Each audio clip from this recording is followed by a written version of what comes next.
Assalamualaikum warahmatullahi wabarakatuh. Alhamdulillah nahmaduhu wa nasta'inuhu wa nastaghfiruh wa na'udzu billahi min shururi anfusina wa min sayyiati a'malina. May yahdihillahu fala mudilla lahu wa may yudlil fala hadiya lahu. Allahumma shalli ala Muhammadin wa ala alihi wa ashabihi ajma'in. Amma ba'du. Qala Allah ta'ala fil kitabihil karim وَمَا أَصَابَكُمْ مِنْ مُصِيبَةٍ فَبِمَا كَسَبَتْ أَيْدِيكُمْ وَيَعْفُو عَنْ كَثِيرٍ. Quran Surat Asy-Syura ayat 30. Hadirin yang dirahmati Allah Subhanahu wa Ta'ala, segala puji bagi Allah Tuhan semesta alam yang telah memberikan nikmat sehat kepada kita semua, dan utamanya nikmat Islam dan iman, sehingga kita dapat menjalankan setiap ajaran-ajaran Islam dengan istiqomah. Salawat serta salam tercurah kepada junjungan kita Nabi Muhammad SAW. Masyiral muslimin, ketahuilah bahwa sesungguhnya dosa adalah sumber dari segala malapetaka yang ada di dunia maupun di akhirat. Allah Subhanahu wa Ta'ala berfirman, "Ma asabaka min hasanatin faminallah wa ma asabaka min sayyi'ati famin nafsika wa arsalnaka lin-nasi rasula wa kafa billahi syahida." Kata Allah, kebajikan apapun yang kamu peroleh adalah dari sisi Allah, dan keburukan apapun yang menimpamu itu dari kesalahan dirimu sendiri. Kami mengutusmu, wahai Muhammad, menjadi Rasul pada seluruh manusia, dan cukuplah Allah yang menjadi saksi. Al-Quran Surat An-Nisa ayat 79. Hadirin, patut kita ketahui bahwa karena dosa pula lah yang menyebabkan Nabi Adam alaihissalam dikeluarkan dari surga. Jika saja Nabi Adam alaihissalam tidak melakukan perbuatan dosa, maka barang tentu Nabi Adam alaihissalam tidak akan keluar dari surga. Akan tetapi Allah berkehendak lain, mentakdirkan dengan hikmah, sehingga Nabi Adam alaihissalam dan Hawa melakukan dosa dan dikeluarkan dari surga. Kemudian juga karena dosalah yang menyebabkan seseorang terhalang untuk masuk surga di kemudian hari, dan seseorang tidak akan bisa masuk surga kecuali dosa-dosanya telah dibersihkan terlebih dahulu, sehingga tatkala ditimbang seluruh amalannya dan amal buruknya atau dosanya itu jauh lebih banyak daripada kebaikannya, maka sudah barang tentu dia akan masuk ke dalam neraka. Allah Subhanahu wa Ta'ala berfirman dalam Quran Surat Al-Qari'ah ayat 8 sampai 11. Wa amma man khaffat mawazinuhu wa ummuhu hawiyah wa ma adraka ma hiya narun hamiyah. Kata Allah Subhanahu wa Ta'ala, dan adapun orang yang ringan timbangan kebaikannya, maka tempat kembalinya adalah neraka hawiyah. Dan tahukah kamu apakah neraka hawiyah itu? Yaitu api yang sangat panas. Ibnu Taimiyah rahimahullah berkata dalam kitabnya Majmu' Fatawa, kata beliau, qad dallat nususul kitabi was sunnah ala anna uqubataz zunubi tazulu anil abadi binahwi asyarati asbab. Kata beliau, telah ditunjukkan oleh Al-Quran dan sunnah-sunnah Nabi SAW bahwa hukuman terhadap dosa bisa hilang dari seorang hamba dengan sekitar 10 sebab. Dalam kesempatan ini, di antara sebab-sebab tersebut, yang pertama adalah taubat. Hadirin, taubat adalah perkara yang disepakati oleh kaum muslimin dan para ulama, bahwa dengan sebab taubatlah ini dapat menggugurkan dosa-dosa manusia. Dan Allah Jalla Jalaluhu telah berfirman dalam surat Az-Zumar ayat 53, Bismillahirrahmanirrahim. Qul ya ibadiyalladzina asrafu ala anfusihim la taqnatu min rahmatillahi innallaha yaghfirudz dzunuba jami'an innahu huwal ghafurur rahim. Allah Subhanahu wa taala berkata, wahai hamba-hambaku yang melampaui batas terhadap diri mereka sendiri, janganlah kamu berputus asa dari rahmat Allah. Sesungguhnya Allah mengampuni dosa-dosa semuanya. Sungguh dialah yang maha pengampun, maha penyayang. Hadirin, tidak mungkin bagi seseorang menjalani kehidupannya tanpa melakukan dosa. Pasti seseorang pernah terjerumus dalam perbuatan dosa.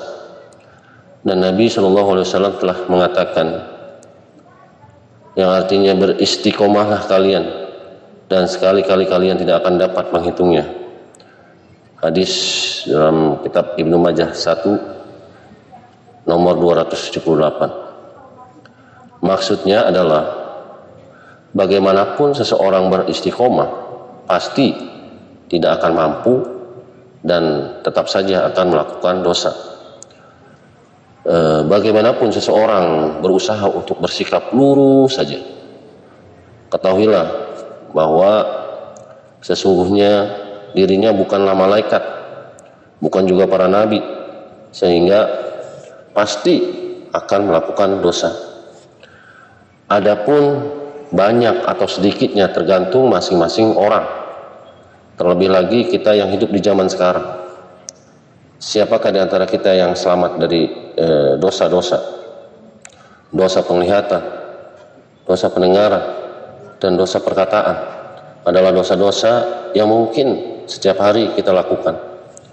Oleh karenanya dikatakan bahwa jika ada seorang pemuda yang bisa selamat dari dosa pandangan di zaman sekarang, maka dia adalah wali di antara wali-wali Allah. Karena di zaman ini seseorang sangat susah ya untuk terhindar dari dosa-dosa tersebut.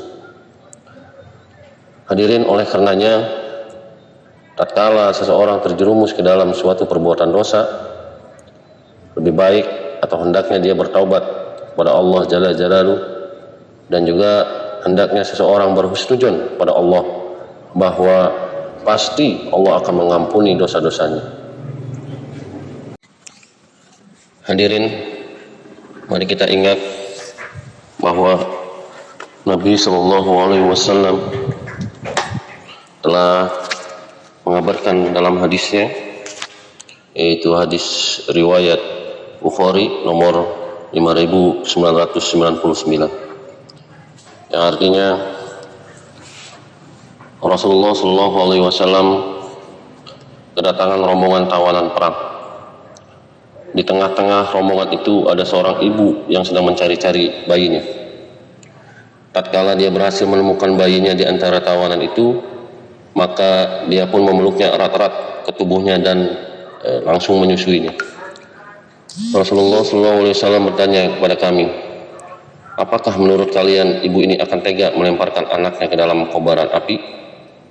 Kami menjawab, tidak mungkin, kata sahabat. Demi Allah, sementara dia sanggup untuk mencegah bayinya terlempar ke dalamnya. Maka Rasulullah SAW bersabda, sungguh Allah lebih sayang kepada hamba-hambanya daripada ibu ini kepada anaknya. Hadirin, dari hadis ini menunjukkan bahwa ketika wanita tersebut telah menemukan anaknya yang hilang, maka saat itulah puncak kasih sayang seorang ibu kepada anaknya. Dan perlu diketahui tidak ada kasih sayang di muka bumi ini yang lebih besar daripada kasih sayang seorang ibu kepada anaknya. Maka dari itu hadis ini menjelaskan kepada kita bahwasanya kasih sayang Allah itu lebih besar pada hambanya daripada kasih sayang seorang ibu kepada anaknya. Kita bayangkan bagaimana besarnya seorang ibu menyayangi anaknya, tapi itu kalah besar kasih sayang Allah dibanding seorang ibu. Oleh karenanya, tatkala seseorang melakukan dosa, segeralah kembali kepada Allah. Kalau sekiranya seorang anak melakukan kesalahan, pasti orang tua akan marah. memukul, bahkan mungkin sampai mengusirnya dari rumah. Akan tetapi pasti di hati yang paling dalam ada rasa sedih dalam benak orang tua setelah melakukan pengusiran atau pemukulan atau kemarahan tersebut. Maka seorang orang tua setelah melakukan itu dan dia ingin agar anaknya kembali lagi ke pangkuannya, sehingga ketika sang anak kembali untuk meminta maaf, pasti kita orang tuanya akan menerima permintaan maaf anak kita. Maka demikian pula Allah Subhanahu wa taala terhadap hambanya. Tatkala seseorang hamba melakukan dosa, kemudian Allah memberikan teguran dengan sebuah musibah, tetapi ketika dia bertaubat dan kembali kepada Allah, maka Allah pasti akan mengampuni semua dosa-dosanya. Karena Allah Subhanahu wa taala lebih besar kasih sayangnya kepada hambanya daripada kasih sayang seorang ibu terhadap anaknya. Sehingga tatkala seseorang bermuamalah dengan Allah, dia harus nantiasa husnudzon kepada Allah. Kata Allah Subhanahu wa taala dalam hadis qudsi, "Ana inda zanni abdi bi in zanna bi khairan fadah wa in zanna syarran fadah." Hadis riwayat Ahmad nomor 8715. Sesungguhnya aku sesuai dengan prasangka hambaku, kata Allah, terhadapku. Jika ia berprasangka baik, maka ia akan mendapatkannya, dan jika ia berprasangka buruk, maka ia akan mendapatkannya. Maka hadirin, tatkala seseorang berbuat dosa, bersegeralah kembali dan bertaubat kepada Allah. Jika terlambat, syaitan akan datang menggoda dengan bisikan-bisikan ya. Dia akan membisikkan keraguan agar seseorang batal untuk bertaubat kepada Allah. Maka jika telah datang bisikan-bisikan setan tersebut, hendaklah kita menepis bisikan tersebut dan tetap kembali bertaubat kepada Allah. Adapun jika kita mengkhawatirkan akan melakukan dosa yang sama pada waktu yang akan datang, maka tepislah rasa was-was tersebut, karena taubat itu untuk dosa yang telah dilakukan. Oleh karenanya kita dapati Nabi SAW adalah orang yang paling sering beristighfar kepada Allah Subhanahu wa taala. Hadirin rahimakumullah, dan orang yang paling berbahagia kelak adalah orang yang diberi taufik oleh Allah Subhanahu wa taala untuk bertaubat sebelum meninggal dunia. Bisa jadi seseorang melakukan begitu banyak dosa, akan tetapi sebelum meninggal dunia ia bertaubat, maka niscaya seluruh dosa-dosanya akan digugurkan oleh Allah Subhanahu wa taala. Kita lihat kisah para penyihir Firaun. Mereka berprofesi sebagai penyihir dan melakukan kesyirikan selama bertahun-tahun lamanya. Ketika penyihir tersebut berduel dengan Nabi Musa alaihissalam, mereka kalah dan mereka pun sadar. Allah Subhanahu wa taala berfirman dalam Quran surat Toha ayat 70. Fa ulqiyas saharatu sujudan qalu amanna bi rabbi Harun wa Musa. Kata Allah, lalu para pesihir atau penyihir itu merunduk bersujud seraya berkata, kami telah percaya kepada Tuhannya Harun dan Musa. Ketika mereka telah beriman kepada Allah dan Nabi Musa alaihissalam, maka marahlah Fir'aun, dan Fir'aun membunuh seluruh penyihir-penyihir yang telah beriman tersebut. Sehingga karena keimanan mereka kepada Allah, walaupun hanya sebentar, tetapi Allah memberikan balasan syurga bagi mereka. Hadirin, ada kisah lain yang bisa kita ambil pelajaran atau ibroh, di mana kisah ini menceritakan tentang kisah taubatnya seseorang yang membunuh 99 orang. Nabi SAW menceritakan dalam hadisnya yang panjang, hadis riwayat Muslim nomor 2766. Dahulu pada masa sebelum kalian ada seseorang yang pernah membunuh 99 jiwa. Lalu ia bertanya tentang keberadaan orang-orang yang paling alim di muka bumi. Namun ia ditunjuki pada seorang rahib. Lantas ia pun mendatanginya dan berkata, jika seseorang telah membunuh 99 jiwa, apakah taubatnya diterima? Rahib itu pun menjawabnya, orang seperti itu tidak diterima taubatnya. Lalu orang tersebut membunuh rahib itu dan genaplah 100 jiwa yang telah ia renggut nyawanya. Kemudian ia kembali lagi bertanya tentang keberadaan orang yang paling alim di muka bumi. Ia pun ditunjuki kepada seorang alim. Lantas ia bertanya pada alim tersebut, jika seseorang telah membunuh 100 jiwa, apakah taubatnya masih diterima? Orang alim itu pun menjawab, ya, masih diterima. Dan siapakah yang akan menghalangi antara dirinya dengan taubat? Beranjaklah dari tempat ini dan ke tempat yang jauh di sana, karena di sana terdapat sekelompok manusia yang menyembah Allah Ta'ala. Maka sembahlah Allah bersama mereka. Dan janganlah kamu kembali ke tempatmu yang dulu, karena tempat tersebut adalah tempat yang amat buruk. Lalu laki-laki ini pun pergi menuju tempat yang ditunjukkan oleh orang alim tersebut. Ketika sampai di tengah perjalanan, kematian pun menjemputnya. Akhirnya terjadilah perselisihan antara malaikat rahmat dan malaikat azab. Malaikat rahmat berkata, malaikat rahmat, orang ini datang dalam keadaan bertaubat dengan menghadapkan hatinya kepada Allah. Namun malaikat azab berkata, orang ini belum pernah melakukan kebaikan sedikit pun. Lalu datanglah malaikat lain dalam bentuk manusia. Mereka pun sepakat untuk menjadikan malaikat ini sebagai pemutus perselisihan mereka. Malaikat ini berkata, ukurlah jarak kedua tempat tersebut, atau jarak antara tempat yang buruk yang dia tinggalkan dengan tempat yang baik yang ia tuju. Jika jaraknya dekat, maka ia yang berhak atas orang ini. Lalu mereka pun mengukur jarak kedua tempat tersebut, dan mereka dapatkan bahwa orang ini lebih dekat dengan tempat yang ia tuju. Akhirnya ruh orang tersebut pun dicabut oleh malaikat rahmat. Hadirin, dari kisah itu kita bisa melihat bagaimana seseorang yang belum melakukan kebaikan sama sekali, akan tetapi karena taufik Allah Subhanahu wa taala yang menunjukkan kepadanya jalan untuk bertaubat, sehingga Allah Subhanahu wa taala mengampuni dosa-dosanya.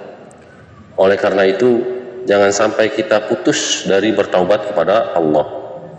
Dimanapun, kapanpun kita berada, hendaknya kita senantiasa selalu bertaubat kepada Allah dengan banyak berdoa.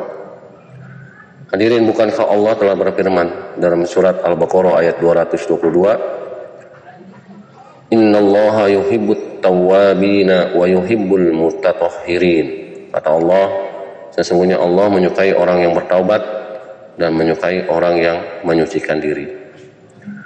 Dan di antara nama-nama Allah Jalla Jalaluhu adalah At-Tawwab, yaitu Zat yang Maha penerima taubat seorang hamba. Dan terlalu banyak dalil yang menunjukkan bahwa Allah adalah Maha penerima taubat. Di antara firman Allah yang menunjukkan bahwa Allah adalah yang Maha penerima taubat terdapat pada Quran surat At-Taubah ayat 104 yang berbunyi, Alam ya'lamu annallaha huwa yaqbalu taubata an ibadihi wa ya'khudus sadaqati wa annallaha huwat tawwabur rahim. Yang artinya, tidakkah mereka mengetahui bahwa Allah menerima taubat hamba-hambanya dan menerima zakatnya, dan bahwa Allah Maha penerima taubat, Maha penyayang.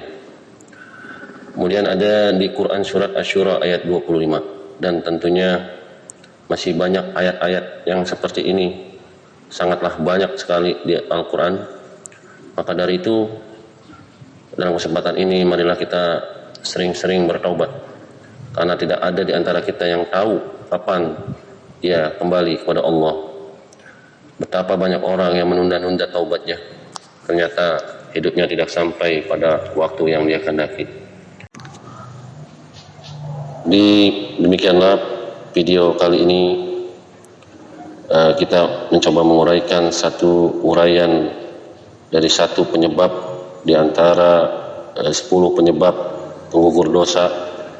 Mudah-mudahan Allah memberikan kesempatan kepada kita semua agar di video selanjutnya dan di kesempatan selanjutnya kita akan mencoba menguraikan yang tersisa, yaitu 9 sebab penggugur dosa.